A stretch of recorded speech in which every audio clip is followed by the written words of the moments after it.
तो करण जी, बहुत ही अच्छा लगा आपसे मिलके। Thank you so much. कुछ जो कन्वर्सेशंस आपसे हुए आपके बारे में, और जो चीज़ें हमें दिखाई नहीं देती हैं वो भी पता चली। जैसे कि मतलब ये एक इम्पोर्टेंस जो आप एक किसी प्रिंसिपल वाली फिल्म्स को देते हैं, जैसे आपने कहा शॉर्ट फिल्म में भी आप अपना टाइम देते हैं। तो ये मतलब ये कैसे कि नॉन कमर्शियल फिल्म्स या कोई एक जो एजेंडा है उसमें भी आप अपना समय दे रहे हैं, तो क्या ऑब्जेक्टिव आपको लगता है इसके लिए है? उसका सिर्फ एक ही रीज़न है कि मैं जिस किरदार को करूं। आपने शॉर्ट फिल्म का जिक्र किया तो मैं उसका एक किस्सा बताता हूँ छोटा सा, कि वो कोविड का समय था और जब ये फिल्म ऑफ़र हुई मुझे और कलकत्ता जाके शूट करना था, तो डायरेक्टर ने कहा कि करण सिगरेट पीते हो? मैंने बोला नहीं। तो बोले इसमें सिगरेट पीनी पड़ेगी और काइंड ऑफ चेन स्मोकर है ये कैरेक्टर। वो एक पेंटर का कैरेक्टर है और बहुत ही इतना सच्चा है वो कि वो चेहरे के परे जाके भी आदमी को पहचान लेता है। इतना ट्रुथफुल है और इतना बेबाक है। तो वो सच्चाई लानी थी। तो मैंने कहा अच्छा। मेरे घर पे मेरा जो मेड था 24 घंटे का है, तो शूट से एक हफ्ते पहले मैं मार्केट गया और 20-20 सिगरेट के 10 पैकेट सिगरेट ले आया मैं, और उस लड़के को बोला कि तू रात का शाम का खाना वाना सब सुबह ही बना के अब तू 11-12 बजे घर से निकल जाएगा। और जो कपड़े थे उसमें वो चूँकि वो मतलब ओवर साइज कपड़ा, ढीला ढाला, अजीब टाइप का आदमी है वो जो कैरेक्टर है। तो मैंने बोला कि उनसे रिक्वेस्ट किया कि मुझे वो कपड़े आ दो। तो मैं वही कपड़े पहन के पूरे दिन घर पे रहता था। उसमें मैंने चाल वाल भी बदली है, एक अलग तरह से चलने का। और रोज जो है हर 15 मिनट में मैं सिगरेट पीना शुरू किया मैंने, और 25 से 30 सिगरेट में 10 घंटे 8 घंटे 10 घंटे में पी लेता था, ताकि स्क्रीन पर वो ये ना लगे कि ये अनाड़ी सिगरेट में नकली।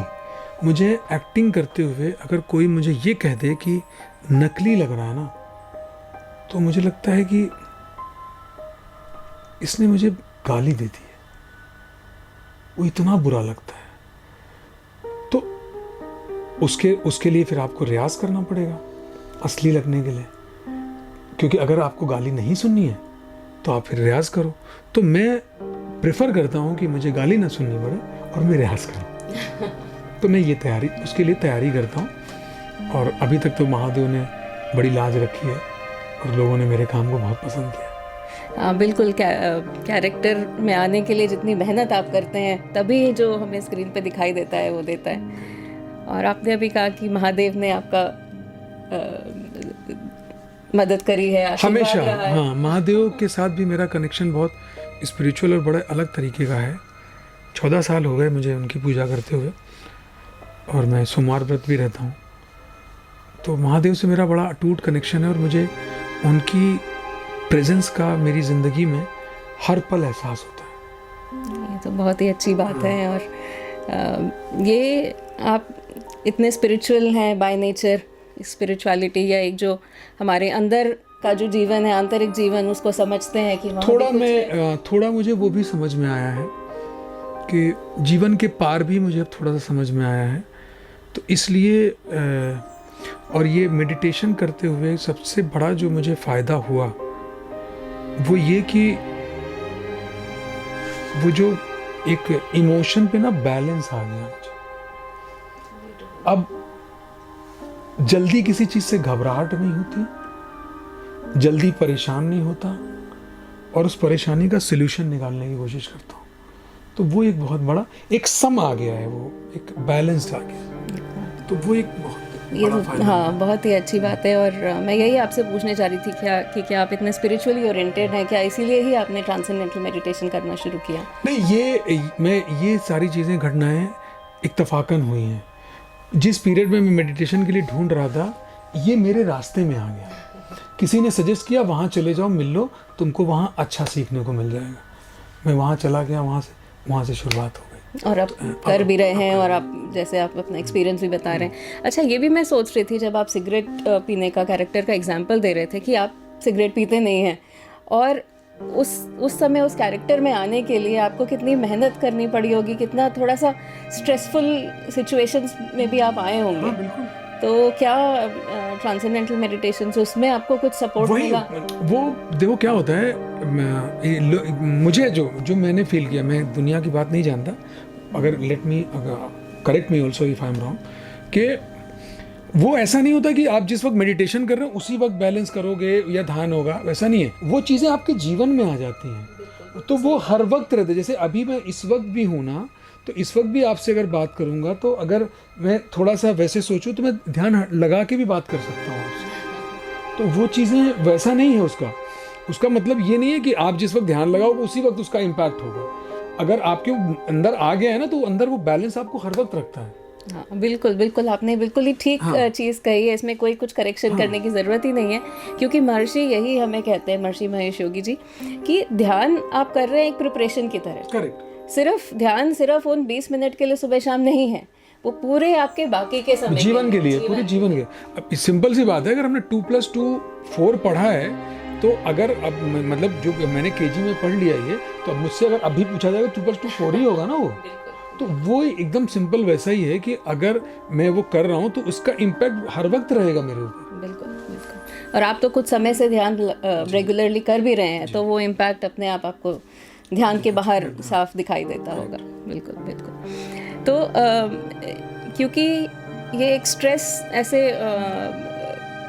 बॉलीवुड का या मूवीज़ का एक पार्ट ही हमें लगता है, जो चीज़ें सामने आई हैं, कि जितना सामने अच्छा दिखाई देता है, पीछे कई लोग बहुत परेशान हो जाते हैं उसके लिए, और मतलब कुछ लोग हैंडल भी नहीं कर पाते जो स्ट्रेसफुल, जितनी हाई स्ट्रेसफुल सिचुएशंस होती हैं। एक्चुअली उसका सिर्फ एक रीज़न है कि मुझे ऐसा लगता है कि आपने सेल्फ गोल बना लिया कि हमें वहाँ पहुँचना है,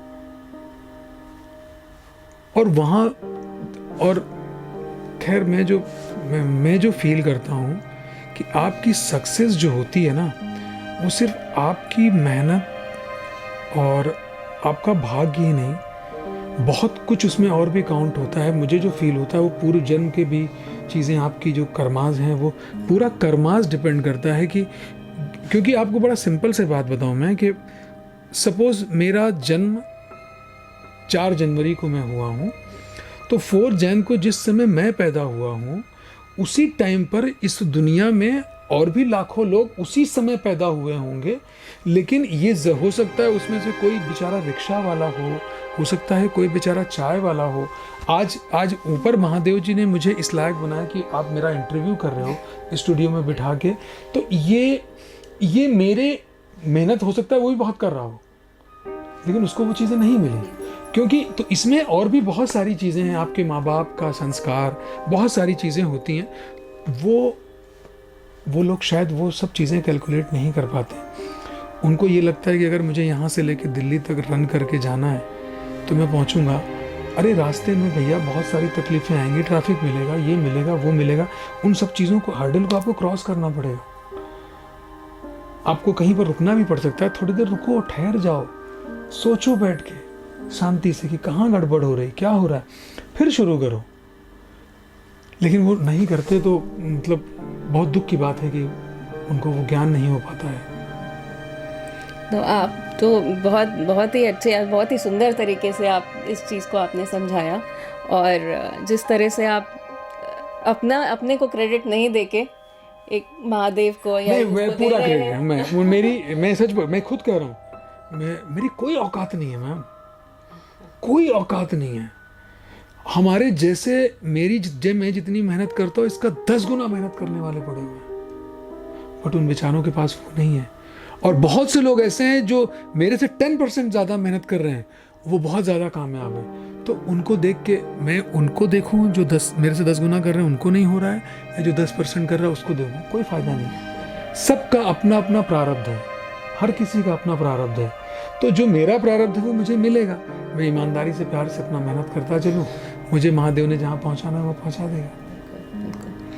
और आप कुछ समय से ध्यान लगातार कर रहे हैं, भावातीत ध्यान। आपने बताया कि आपने उसका एडवांस कोर्स सिद्धि प्रोग्राम भी करा हुआ है।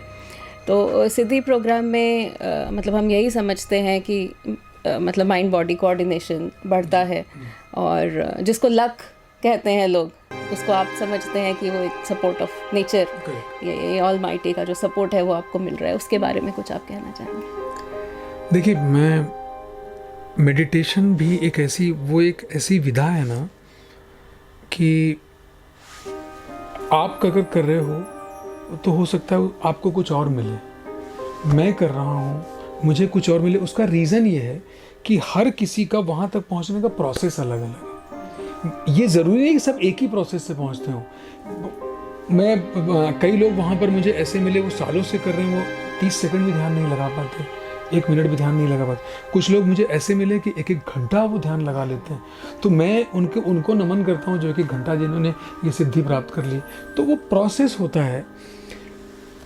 मैं अपने प्रोसेस की बात करूँगा तो मुझे अगेन वही लगता है कि मेरे अंदर ना कूलनेस बहुत आ गया है, मैं बैलेंस्ड हो गया हूँ। और आप लोगों जैसा मैं ज्ञानी तो नहीं हूँ इस मामले में, लेकिन जितना कर पाए बस मुझे वही मेरे लिए अचीवमेंट बहुत है।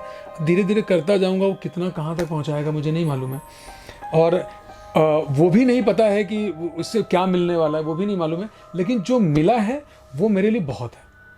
मैं उसी को कंटिन्यू करना चाहता हूँ जब भी वक्त मिले।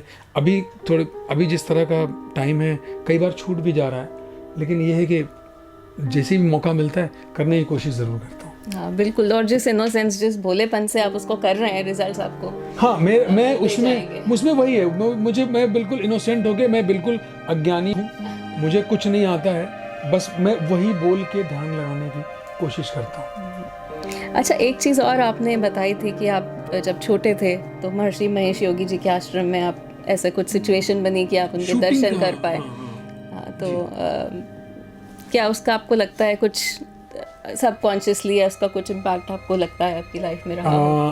आज मुझे ये बात एक्चुअली इनफैक्ट आज ये बात एहसास हुई, ये बात कि सर्कल ज़िंदगी का कैसा है कि मैंने उनके दर्शन किए।